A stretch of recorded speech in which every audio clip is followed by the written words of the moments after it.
संभाजी राजांना बुरहानपुरामध्ये ज्यावेळेस शत्रूंनी घेरलं त्यावेळी 25 सैनिक केवळ महार त्या समाजाचे त्या ठिकाणी गेले आणि ज्या प्रकारे त्यांनी संपूर्ण महाराजांना संरक्षण दिलं आणि त्या ठिकाणचं सैन्य कापून काढलं याची देखील एक फार मोठी शौर्यगाथा ही आपण सगळ्यांनी या ठिकाणी बघितलेली आहे।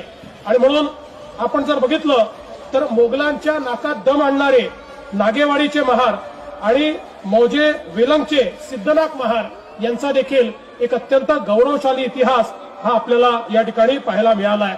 खर्ड्याची लढाई असो, भीमा कोरेगावची लढाई असो, एक प्रचंड मोठं शौर्य हे सैनिकांनी त्या ठिकाणी केल्याचं आपण इतिहासामध्ये सातत्याने पाहतो।